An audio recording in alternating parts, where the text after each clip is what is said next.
What's going on, people? It's Kish Yardi Gaming Network, right?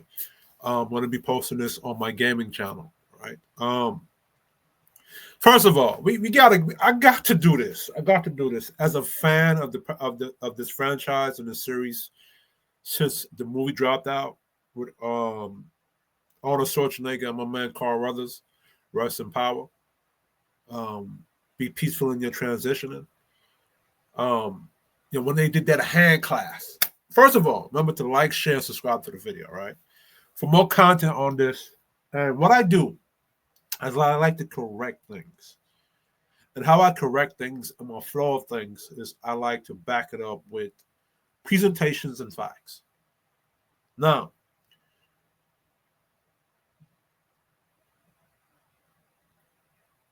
my issue with Predator Badlands is the environment that we're in today.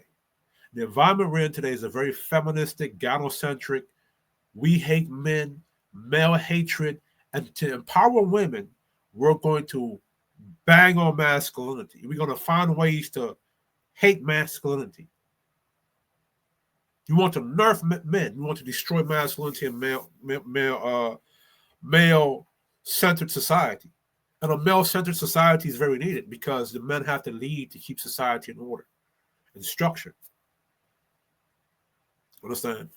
This movie, part of the Badlands, what it did is it showcased a lot of masculinity in there.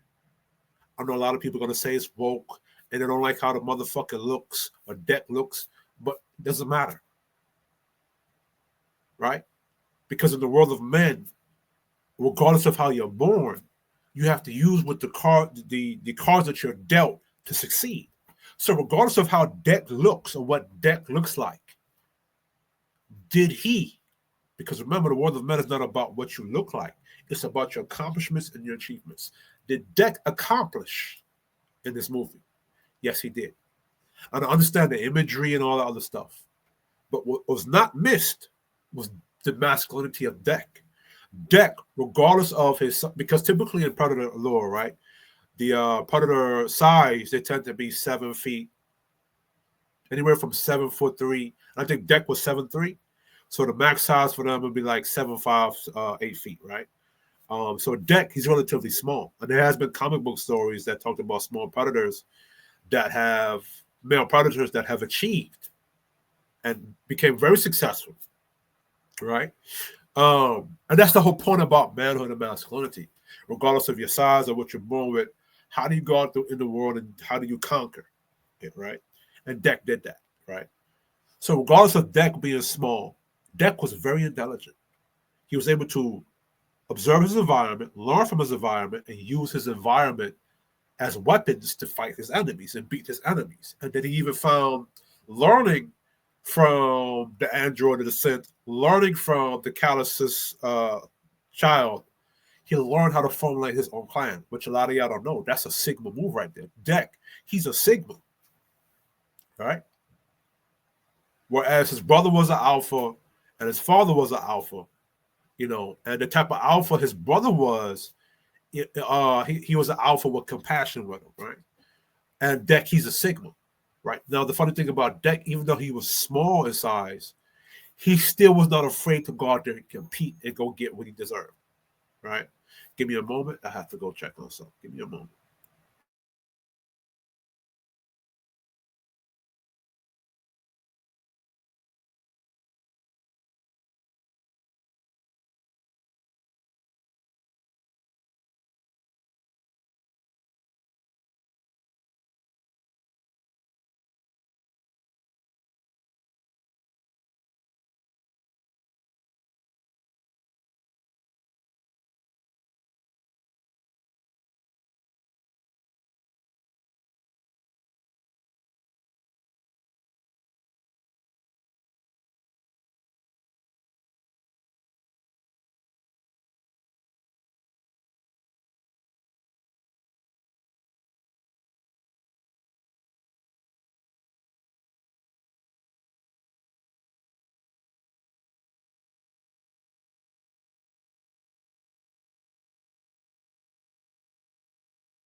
Okay, I'm back. Right. So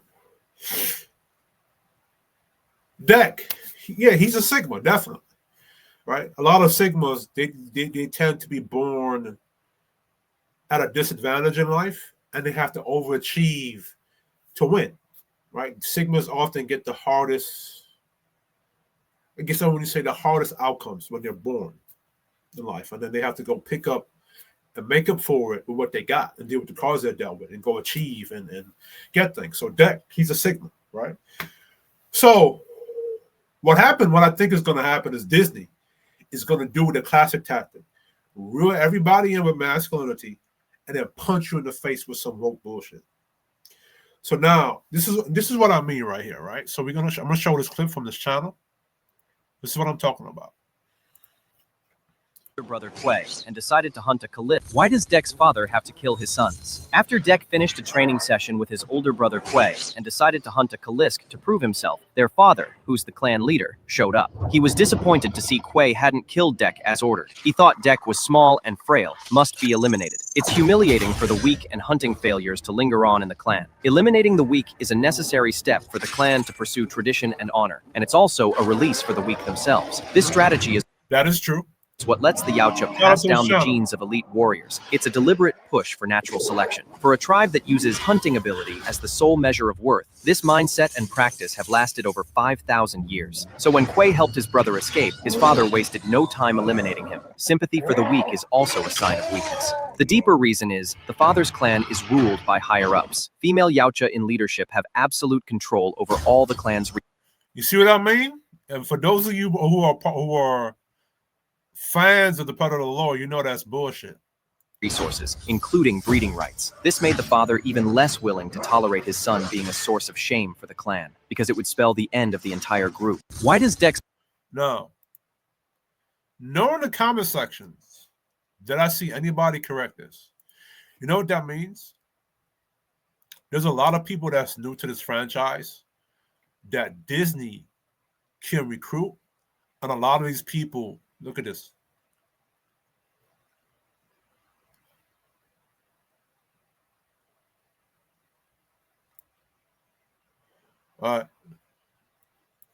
There's a lot of people that's new to this lore. They don't really know.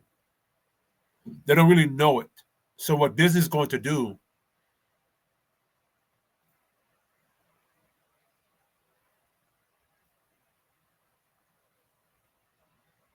Deck. Yeah. So what they're going to do, right?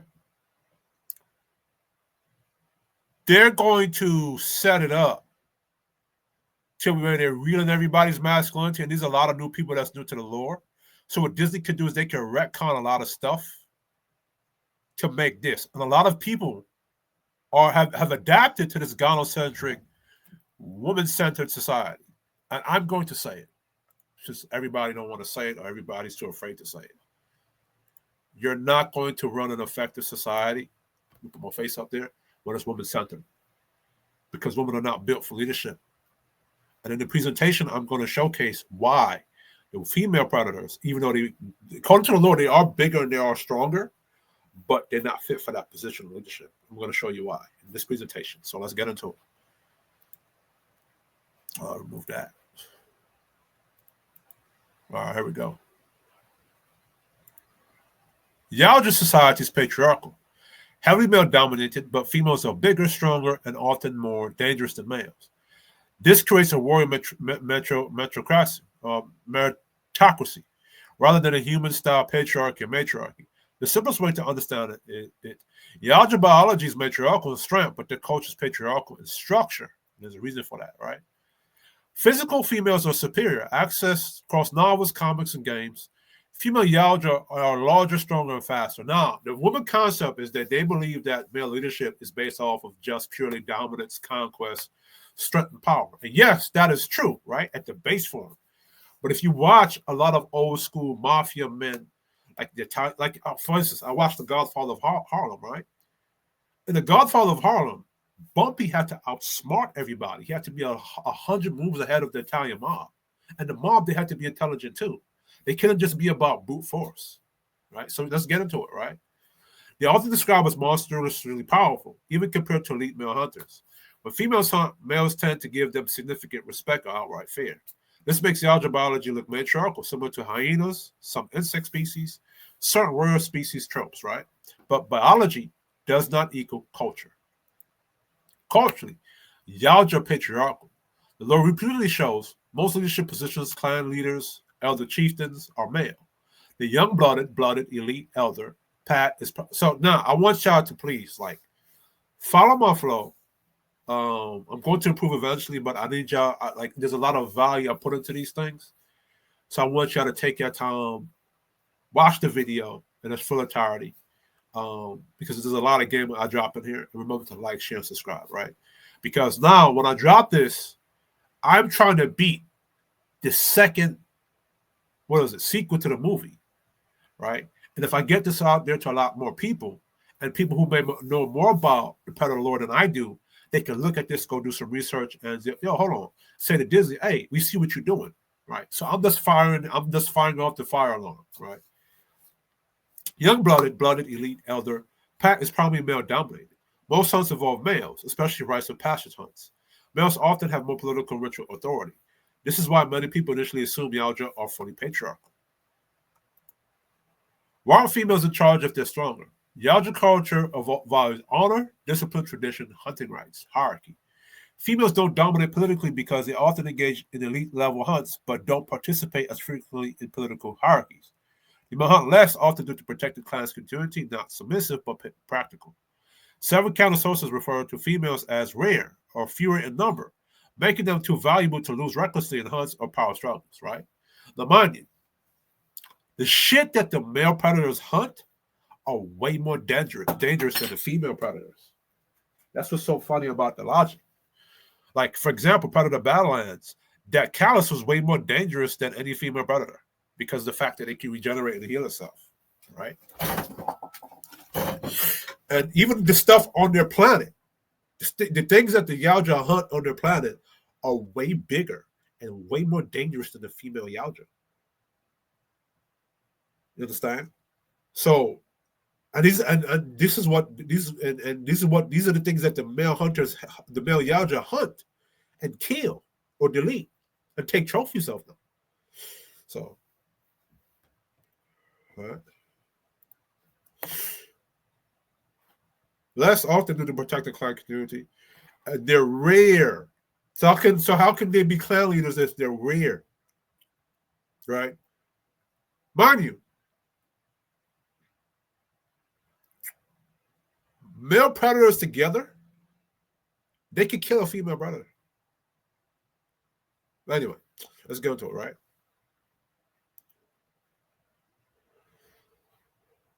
Functional and physical, not institutional. And the male, and think about it, the male hierarchy has to be some kind of dominant in order to dictate the Yautja culture and be more patriarchal. You know what I'm saying?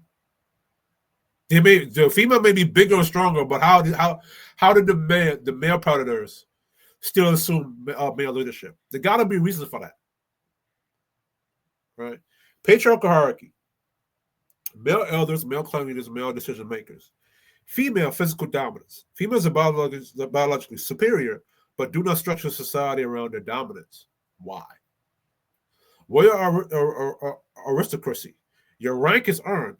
Your gender does not define your value as much as your trophies, rights, and honor codes, right? Now, female predators do go on hunt, but remember, they're rare. Feel me?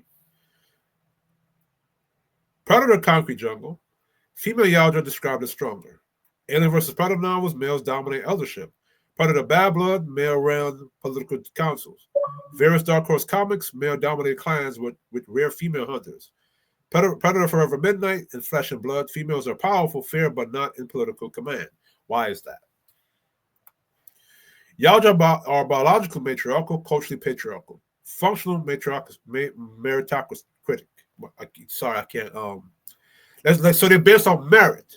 You know what I'm saying? Basically, what that means. Strength does not equal leadership. Honor does. Hierarchy does. Successful hunts do. So even amongst human males, right? Yes, being dominant Being strong, being powerful, having power, all of that counts. But if you're in places like New York City, your intelligence got to be more too.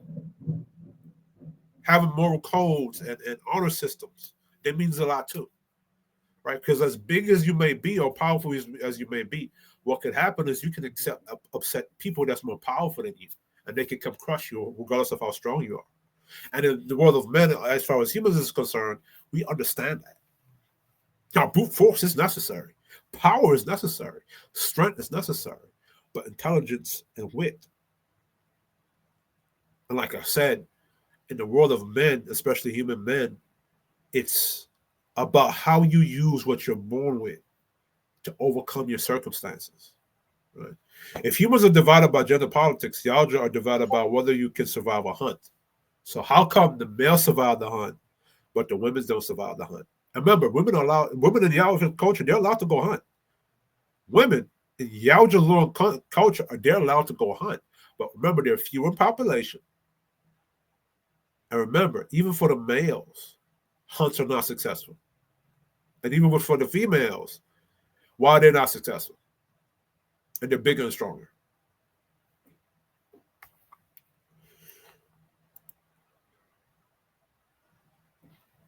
Masculine authority does not come from physical power alone. It comes from skill, honor, leadership, and mastery. This parallels your lion versus wolf question. Lions, dominance by brute force. Wolves, leadership through protection, cohesion, and discipline. Yautja men are more like wolves. Leadership earned by capability, consistency, and mastery, not just muscle. Female Yautja are often built like lions, raw physical superiority.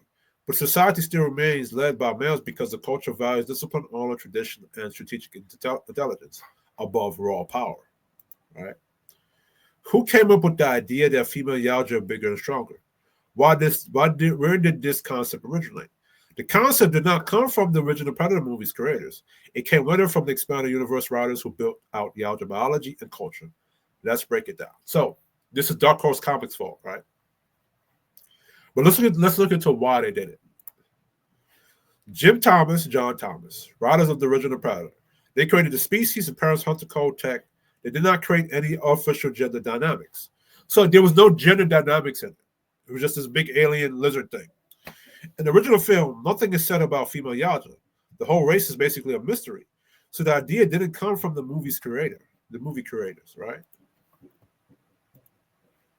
Who actually invented female Yautja biology? Dark Horse Comics expanded universe authors, late 1980s and 2000s. These writers fleshed out the species way beyond the movies. So these are the names, right? These are people who were named the species Yautja, defined clan structures, introduced female predators, wrote the females are bigger, stronger, more fearsome. Why would they do that? Dark Horse, why would you introduce that? And my theory is that during the 80s, and I think, well, no, the 80s was really and truly more like masculine and more dominant.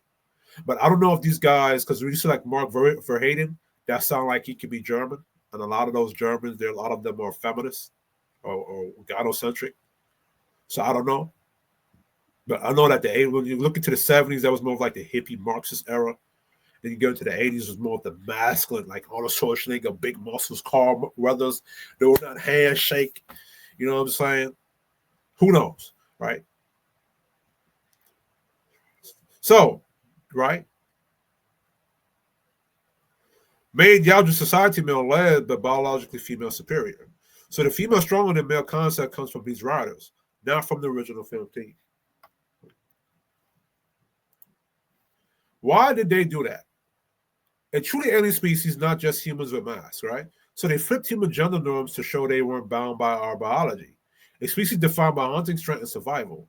By making females even stronger than the males, they created narrative tension, more interesting hierarchy, higher stakes, deeper world building. You didn't have. So in other words, they're trying to be different. So this lets me know that they don't understand human men, because human men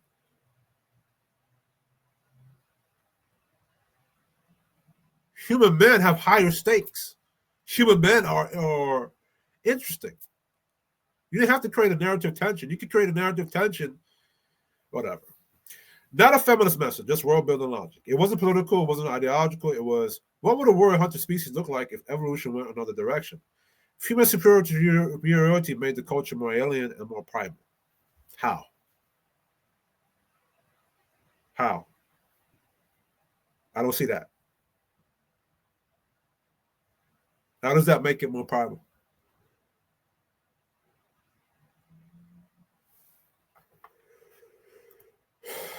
To separate strength from leadership. This is the biggest reasons. Writers wanted female equal apex level physical threats, males dominant in tradition, honor rights, and clan politics. This mimics a lot of those old hunter-gatherer stages in, like, say, Native American culture and I think African culture when they first started, right? But eventually, what happened? These hunter-gatherer cultures, they evolved into more patriarchal structure. The reason being is because as societies begin to expand and what you call scale upwards, you have to create. And I have to do a series on my other channel breaking down what patriarchy is.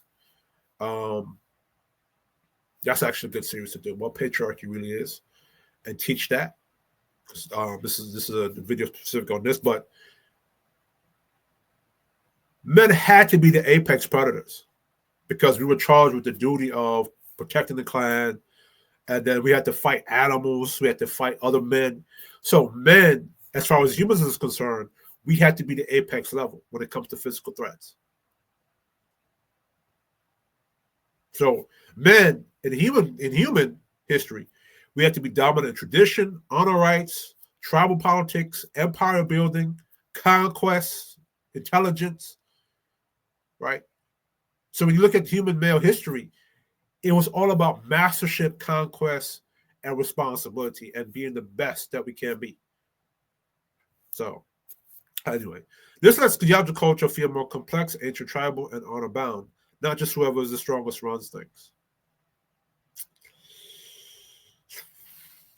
Why not? That's how the engineers are. That's how the xenomorphs are. The xenomorph queen is the strongest in the whole hive.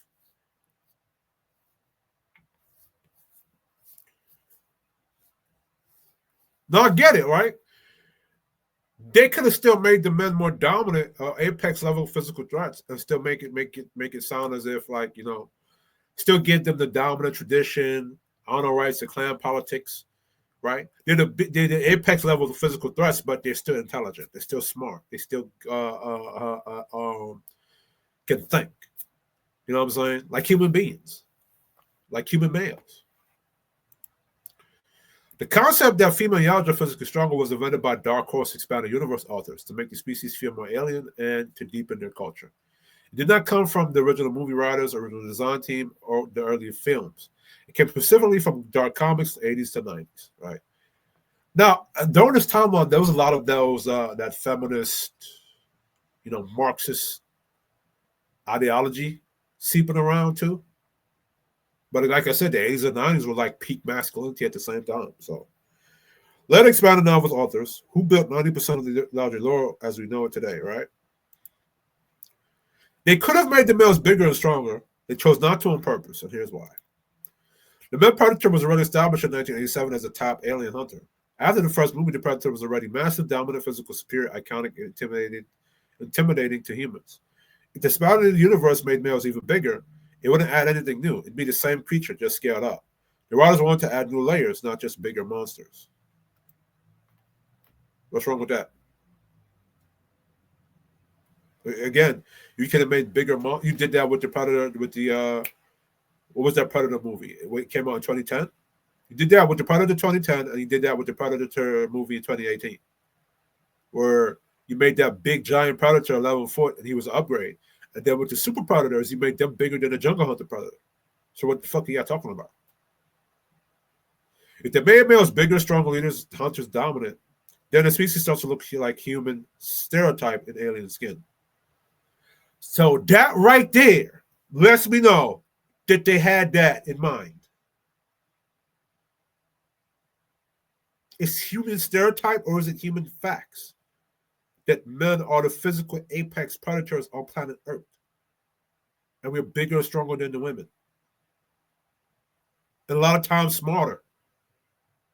But women say that women are more smarter than us, as far, yes, in certain areas, but in the majority of the areas, no. Because men, we have to be intelligent as well as physical dominant, because we got to plan out structure.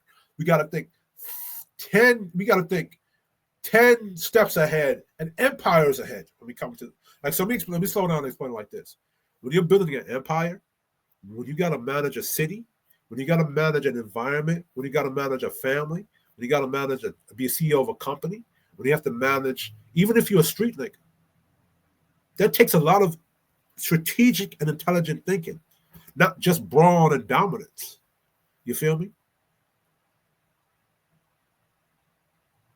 So it's a human stereotype, as according to them, with the male gender role, with the gender roles that we have. Is it a stereotype from human beings, or is it how human beings got to where we are today? Because if it was not for male intelligence and male dominance and male strength, we would not have a civilization today. We'd be still stuck at hunter-gatherer stage. I wouldn't be talking to you through this laptop. I'd be hitting shit with a damn billy club. Bang, bang, bang. It wasn't interesting to them. To make an alien species feel truly alien, you flip one or two things upside down. It creates tension and uniqueness. Making the female stronger introduced real complexity, not human gender norms. See? See what I'm talking about?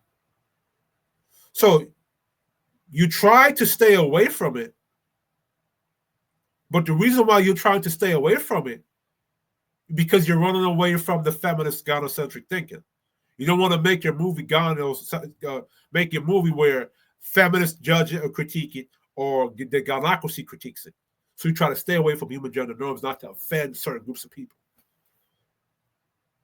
If males are the biggest or strongest, the culture becomes predictable. No. It doesn't make you predictable. Right? We've seen that in Klingons, Saiyans, Orcs, Mandalorians, countless fire rates. The Saiyans were predictable. The Klingons was predictable. Orcs were predictable.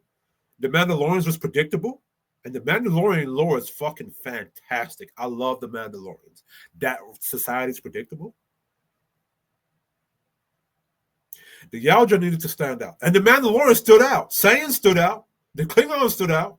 Orcs stood out.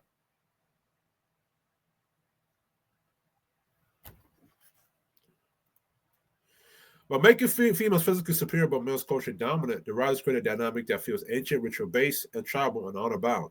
Feels alien, avoids being human society with masks on. It instantly gives species more depth. Now, I can see that part, right? I can see where they're coming from with it, with that.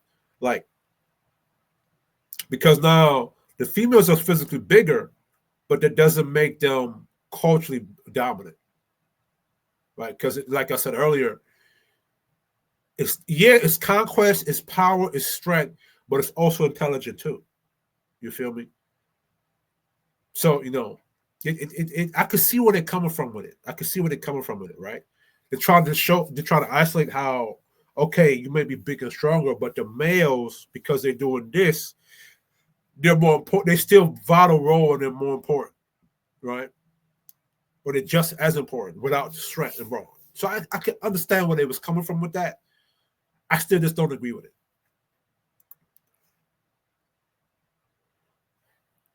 Creates built-in friction, storytelling potential. How they maintain balance. Why don't females overthrow males? Why don't males offer besides? Well, yeah. What do males offer besides strength? What role does honor tradition play? How do clans prevent chaos? This lets writers explore honor, hierarchy, ritual, and discipline. And male-dominated physical, male-superior species is too simple. I can see that part. It avoids. See, this is again. It avoids sexist human parallels. This was a political but practical. If males are the strongest and females weak, the species will look like Klingons, Orcs, genetic space patriarchy. What's wrong with that? Too many franchises. Oh, okay. So I see what that means. Too many franchises already did it. By flipping the biology, they avoid unintentional mapping human sexism onto species. I see what happened. So they were trying to avoid the feminist critique of it in the future. But guess what? It led you to Disney, and now Disney can still use that to turn it into a feminist critique, a feminist matriarchal bullshit movie. So by trying to avoid it, you walked yourself in it. Instead, we get something neutral, neither feminist nor patriarchal, simply alien. It allowed writers to show that leadership equals skill, not muscle. It's actually both. And I'm going to keep saying it. You need both muscle, you need skills, you need all of that, right? So what they could have showed us that how men have to be more than just strength and power. You have to have skill, experience, and wisdom, right? Like I told y'all with the Godfather of Harlem with Bumpy Johnson and the Italian mob that he was dealing with, right? Even in the old movie, Hoodlum, right? So they could have showcased how it's not just muscle and strength. You got to have these things too as your basic masculinity, but you also need wisdom, intelligence, and brains. Feel me? Strength is only one form of power. Honor, discipline, and mastery and tradition matter more. If males were stronger, leadership would feel automatic. If males were stronger and dominant, it would feel like a hyena clan. But making males weaker and brute force yet still leaders creates a richer narrative. And I can see that part, right? Leadership must be earned. So it's like, I get what they're saying, right? So now if you made the men stronger or more physically dominant, it's like they wouldn't have to work, or there would be no hero's journey, right? Like with Deck, right? Deck has a hero's journey. He wasn't built genetically like his brother, his father, to now easily overpower his prey, right? He had to be strategic in his intelligence and how he went about things. If you go watch the movie, and how he went about it was fucking brilliant, bro. But I could see what this means, right? I could see what they did. Like, they want the male predators to go through that climb, that hero's journey. But guess what?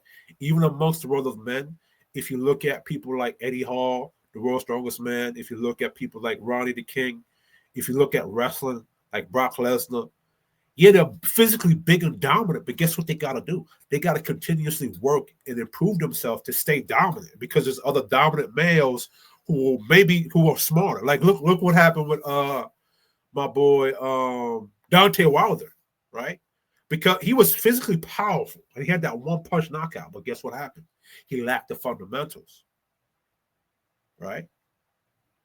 So now he's challenged with having to go learn the fundamentals of boxing to apply it with his physical dominance now, right? It's like Mike Tyson, right? Mike Tyson, he was 5'10", but Custom Model gave him some tools and everything else so he can outright beat people bigger than him. You feel me? It's the same thing with MMA, with judo. You know what I'm saying? Somebody may be bigger than me, but I have more judo skills and more jiu-jitsu skills than that person. I may know how to move around and box and go on my feet. You feel me? Or if the bigger dominant person knows, he can learn how to fight smaller guys. He can know how to time smaller guys, keep smaller guys away. So I get what they were trying to do. Have the male predators walk through that hero's journey. So now by making them weaker, they can't just use brute force to dominate their prey. Because there are a lot of, like, for example, in AVP, the first AVP, right? How do those two predators lose? Because they were physically dominant and strong. Like, if you go look into the lore of those two predators. But what did they fail at? One predator wasn't paying attention. The other predator hesitated. Dark. I don't know how that facehugger chopped on Dark, because he should have heard that shit. Right? Even when they don't have their helmet on, as showcased in part of the Badlands, their hearing and senses are pretty good. So, and he was able to tell when that xenomorph snuck up on him, and he hit him with the shuriken, but he didn't see what you call it. He didn't see the facehugger. He didn't sense the facehugger. So, that's that. But making males weaker, but I understand where they were trying to go. Like, it makes it a richer story, right? Because now the male Yautja, they really got to struggle. And mind you, they grow.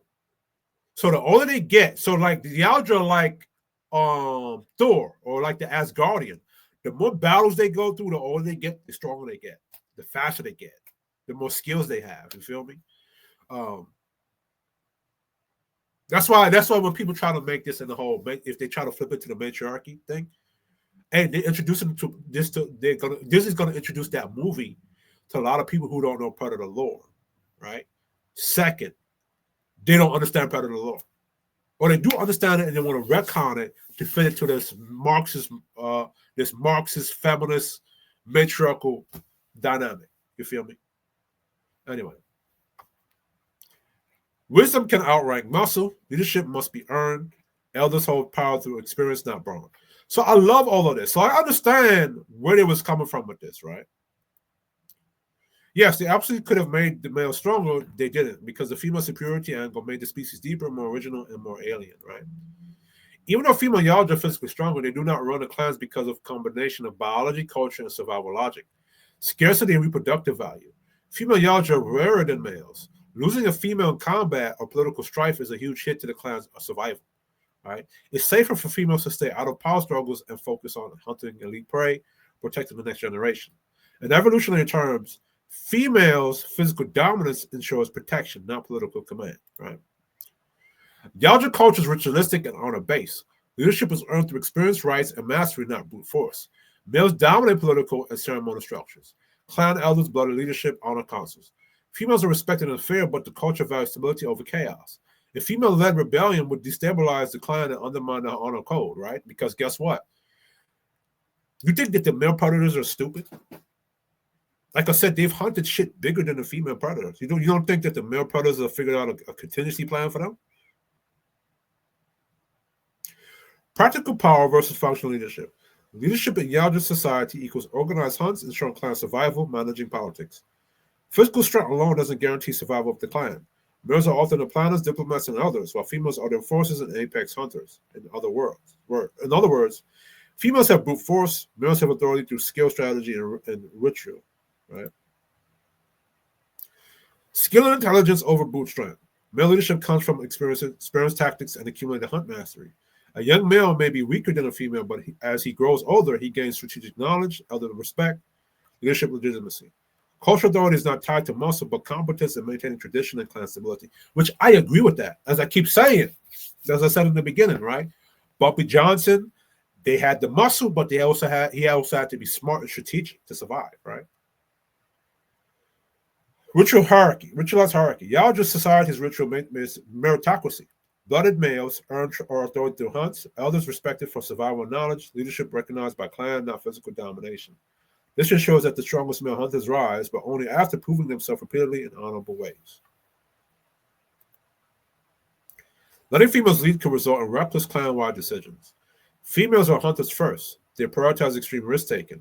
Leadership requires patience and judgment. Right?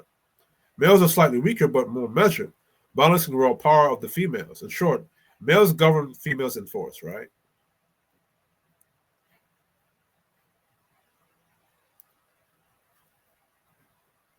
Right. So even in society where women are physically superior, society still organized around male authority because leadership is about responsibility, strategy, and preserving the group, not just brute strength.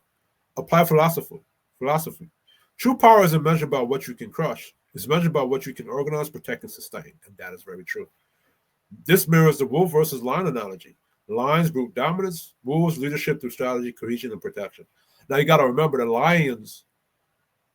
The environment is similar to the Yautja's prime environment, right? Or brute dominance. But guess what? Lions are very intelligent. Male lions are very smart. They're not just brutes. Right? Look how male lions, look how they hunt buffalo, right?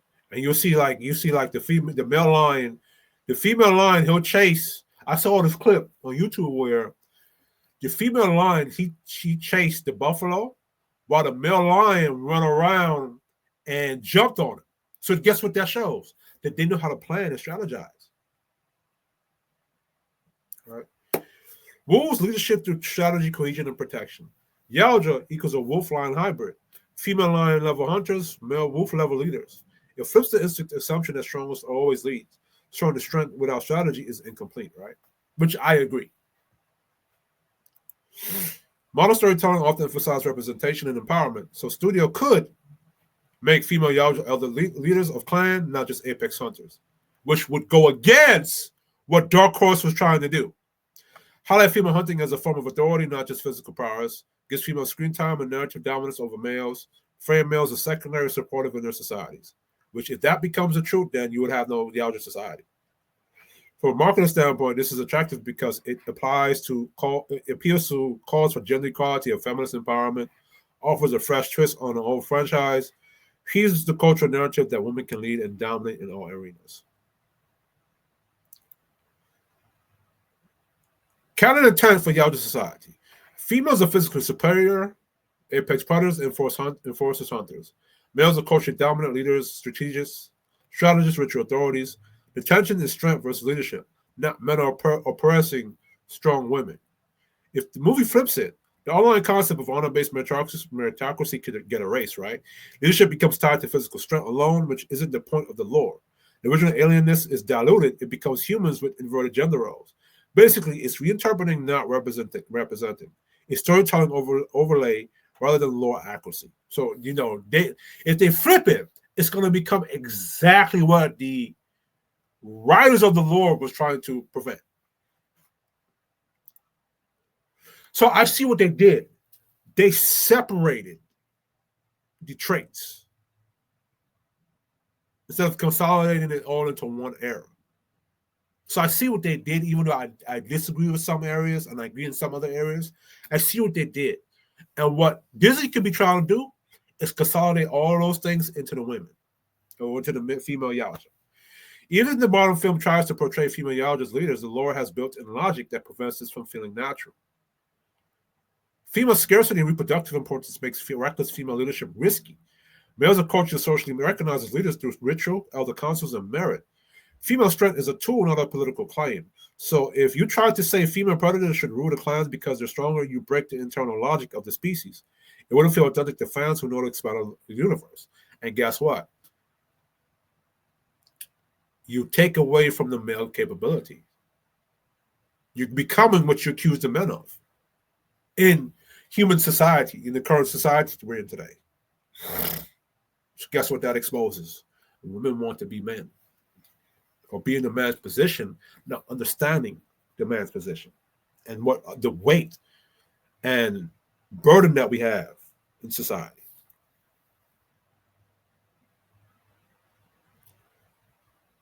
All right, make female-centered narrative. This is what I'm scared about Deck. He might become a secondary character. Or mentors rather than leaders, right? By the way, have y'all seen the new Avatar third-person feature?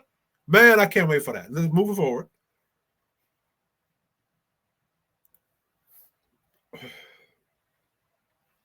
I'm definitely going to play that Avatar game with the third-person feature and upload it to this channel. Feminists or any storytellers can spin the Yautja however they like in a film, but the true alien lore is about strength versus leadership, not feminist dominance. Trying to make female Yautja run the clans changes the point of the story from honor, skill, and meritocracy to modern social message. It's a narrative reinterpretation, not canon. And I get what they said, and I've been saying it throughout this thing. They're trying to show that men, that being in leadership is not just about dominance. This is about merit, right? So if women want to be where men at, they have to earn that through merit if they want to be equal to us. Because men, we don't just get our positions of power in society. We have to earn that through merit, a lot of blood, sweat, and tears. So this lets me know that a lot of feminists, they understand what male leadership is. They do understand it. They just don't give a shit. They just want to see the power shift. You know what? It's that they're too lazy to go get it. They want men to gift them it or give them to them. They don't want to go do it themselves. So this is why it's a meritocracy. You feel me? Merit. So I understand what they were saying, the authors of this. By taking a gendered thing and making it alien, they're making it about meritocracy. And they balance it by making the female predators less, more scarce, right? They're very rare in society, right? And they're more dominant, right? But that doesn't mean that they're going to succeed in the hunt. You feel me? So I get what they were trying to do. Leadership does not equal physical dominance. Even the strongest female doesn't automatically lead. Skill and experience trump brute strength. That's why these males can hold their ground against larger females. Meritocracy over matriarchy. Society respects ability and honor, not size alone, which is in the world of human men. This mirrors the earlier point about wolves versus lions. Dominance by strength, wolves dominance by strategy and protection. Yautja males like wolf or snake are essentially wolf leaders. In species where females are lion hunters, right? So wolf and snake, right? These are two what you want to call named Yautja in society that are highly skilled, very dangerous, right? In most expanded universe, females are described as significantly fewer in number than males. Estimates from lore suggest females make up roughly 10 to 20% of the population. The exact numbers are never formally stated. The rarity is evolutionarily strategic. Preserve species by minimizing reproductive risk. It shows that each female is highly valued by their client. It encourages males to prove themselves in hunting and leadership before interacting with females, right? Because females are rare, they're heavily protected by their clans. They rarely participate in political disputes since their laws could destabilize the clan's future. Their appearance in hunts are significant events, not routine. Male Yautja often treat female hunters with a mix of fear, respect, and reverence. Storytelling reasons for rarity. From rider perspective, rare females equal final boss stakes. Makes any male-female Yautja fight high tension and high risk. Adds alien intrigue. It's not just another predator fight. Females are exceptional. Allows males like wolf, snake, or concrete jungle predator to prove their mastery if they succeed against a female, right?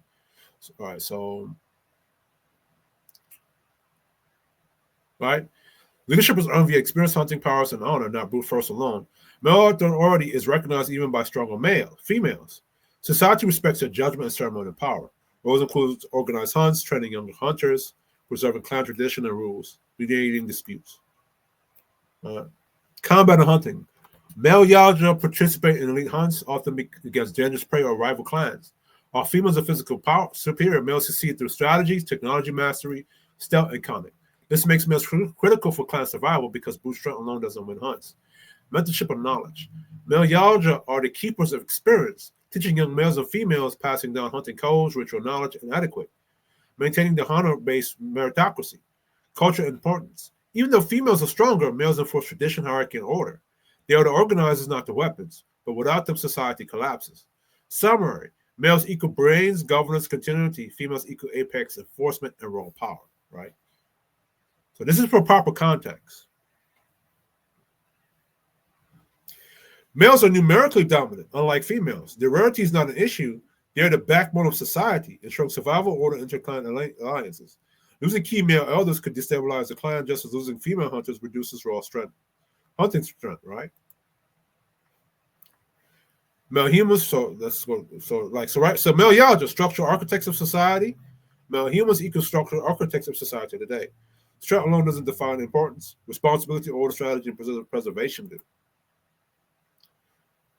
So, Predator King, top ranking male of the clan, sometimes also referred to as elder and experienced lord. Authority comes from experience, hunting mastery, strategic and ritual knowledge, recognition by other males in the clan. Leadership is earned, not inherited. Even if he's larger or more dominant, authority is cultural, ritualistic, and strategic, not purely physical. Female Yautja are stronger physically, but they do not override the clan hierarchy for routine matters. Male elders can issue directives, assign hunting roles, and enforce traditions. And females generally obey for clan stability and ritual honor. Direct conflict between a female and Predator King is extremely rare and would only happen under honor-bound circumstances such as a duel for a special hunt, challenge over honor or trophies. Females respect authority because males are elders and custodians of clan knowledge. Social cohesion matters more than raw strength. Acting independently against the king could jeopardize the clan's survival. And remember, the Yautja used to be enslaved by something called the Amengi. And it was a male predator that rebelled and fought for their freedoms. So,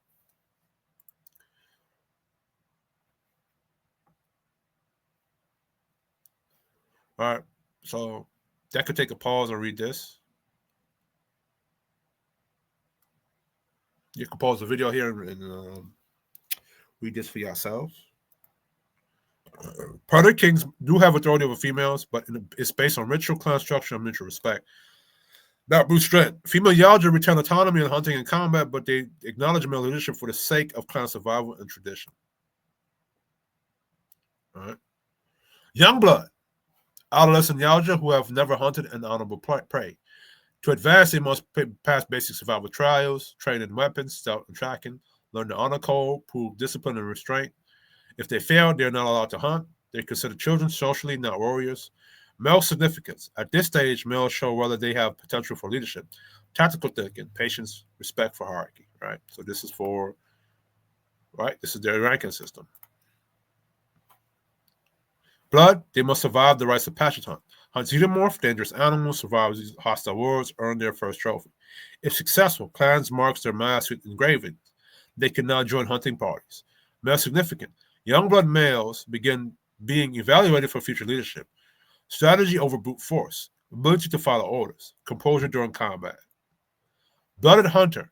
This is the first true warrior rank. To become blooded, they must take a trophy from a worthy kill. They must survive a real hunt alone or in a small group. They cannot retreat dishonorably. Right? Blooded hunters are given mandible markings, clan insignia, better armor, personal mass. Male significance. Blooded males are now eligible for elite hunts, mentorship, potential advancement to elite status. This is where potential leadership begins separating themselves from average. So I think that's what Deck brother was. I think Deck was unblooded, and then Deck's brother was probably blooded. All right. Elite veteran hunter. These are reasons. This is wolf and snake territory right here, right? These are seasoned warriors, years of hunts, multiple high danger trophies, demonstrated mastery of stealth, tracking, and discipline. To become an elite, survive multiple major hunts, kill xenomorph warriors, not just drones, survive interclan trials, retrieve chosen prey without failure, display strategic judgment, right? Elites begin to enter pre-leadership roles. Hunts captains, overseers of young blood parties, supervisors and training grounds. They show traits of intelligence, judgment, leadership, composure under pressure, right? This is where the red cape appears. Elders often wear red ceremonial cloaks or an armor, masked with ancient engravings, trophies from legendary kills. To become an elder, a male must survive many decades of combat, defeat at least one apex prey, xenomorph queen, massive cadre beast, maintain perfect honor record, display wisdom and political restraint, earn universal clan respect, demonstrate ability to lead multi-hunter squads. So this is what the male hunters have to go through. A lot of stuff. All right.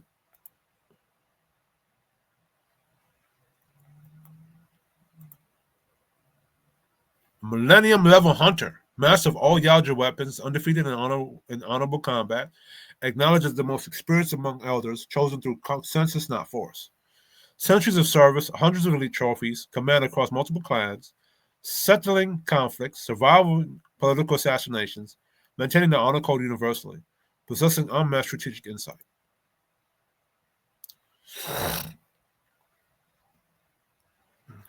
All right.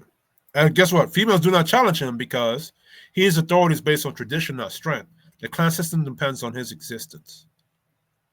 Even though female Yautja are physically strong, leadership requires decades, negotiation skills, ritual. So why only males reach the top ranks? Even though female Yautja are physically strong, leadership requires decades, centuries of political stability, negotiation skills, ritual leadership, wisdom, ability to govern reckless younger hunters, strategic judgment. And the expanded lore shows females focus more on high-level hunts. Males focus on governance and ritual preservation. Clan stability requires male-led ritualized hierarchy. Leadership for Yautja is about wisdom, not physical dominance. The path to Predator King. The rise from young blood, clan leader Predator King, a male must. Survive hundreds of hunts, maintain perfect honor, demonstrate unmatched strategy, master every weapon, earn clan-wide respect. Now, bro, what did I say to y'all in the beginning? Male leadership is more like, I do agree with the concept that male leadership is more is not just brute strength, dominance, and conquest, all of that. That is part of it. Those are big, important parts of it, right? But the more important parts is the ability to do all this. Become master. How do you use your natural dominance, strength, all these things to master everything of society? Master weapons. How you use your strength and dominance to master becoming the CEO of a business. How to use that to master becoming the best video game player or the best YouTuber. You feel me? It's Meritocracy, but one that values responsibility, wisdom, strength, experience, and leadership over brute force, right? It's one of their highest rights. In experience canon, a male Yautja who wants to rise into the elder, ship master, clan leader, predator, king tier must complete hunts far beyond normal prey. One of the most elite requirements is hunting or cleansing an entire xenomorph hive, alone or with minimal support. This is considered the most dangerous prey, the most honorable trophy, the defining test of strategy, courage, and mastery, a trial only the deadliest hunters attempt. Because xenomorph hives have hundreds of drones, evolved warriors, contain a queen, overrun with numbers, require perfect stealth and precise planning. This is why only the mentally strongest and strategic sharpest Yautja ever reach the top ranks, right? Why defeating a hive is a requirement for higher ranks? It proves total mastery, stealth mastery, long-term planning, environmental manipulation, full discipline, zero fear responses. A hive is not just a physical threat. It tests a Yautja's mind, spirit, and judgment. It demonstrates leadership competence, right? Right? An elder king or king, assess danger, avoid recklessness, adapt under extreme pressure, make decisions that preserve survival.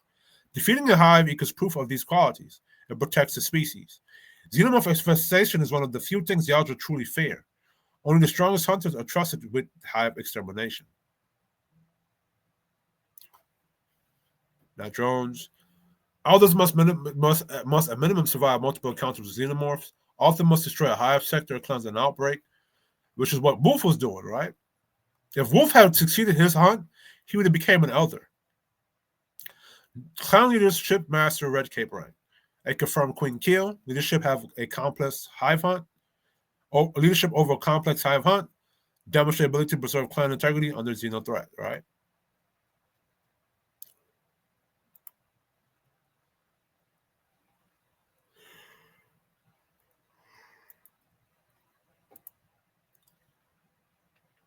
Wolf was specifically a cleaner, meaning he was trusted with high-level infestations.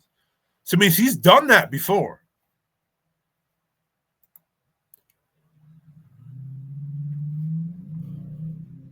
Right? Killing a hive is the equivalent of a human becoming a legendary war general. It's proof of discipline over chaos. It reinforces the sacred honor code. A male who cannot face a hive cannot lead, right?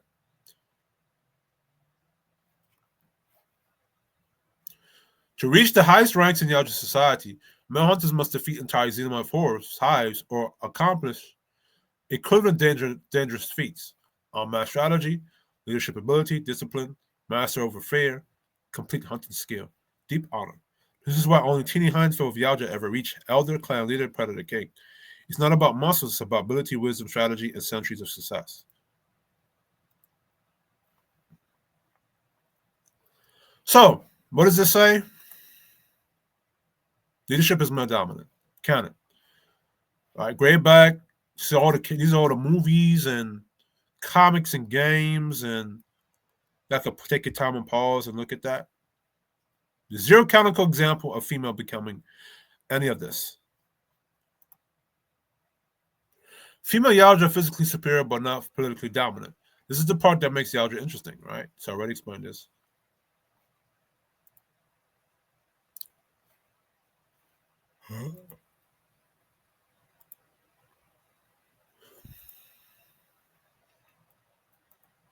All right.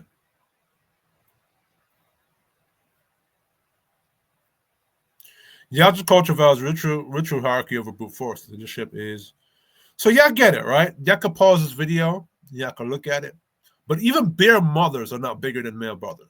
Even in lions, the male lions are bigger and more dominant than the female lions. Right? And so let me say this about lions, right? When you see the male lion trying to mate with the female lion, and you see the female lion swatting him, it's not because she's stronger than him. He's just tolerating that. If you go study lions, that male lion, if he wanted to, he could bite that female lion's neck and snap her in half. Even when they're trying to gang up on him, it's still a very risky thing for them to do. So, anyway. Female strength is respected but not taught to leadership. It's seen as sacred, necessary, dangerous, vital to the clan survival, but not the qualification for leadership. So, in other words, I had to do this video. I had to do it because I see where it's going to go, and I want to be able to put it out there so that now that it's out there, and whoever watches my video can, take some of the information that I put in the video, correct me if I'm wrong in certain areas, but the overarching point is to show everybody that Yautja societies are female led. The clans are my bad. Yautja society are male led and dominated, but not through brute force, but through strategy, meritocracy, ritualistic hunts, experience, wisdom, knowledge. You feel me? So if the case is going to set that up to be matriarchal, it's patriarchal, right? And comment in the comment section, add your information into it, and I hope other people that's going to be watching this that knows the lore too or knows more than me is going to use this video or subscribe to this video or make your own video based on the knowledge I put here. Anyway, this is Kish Yautja Gaming Network. Remember to like, share, and subscribe.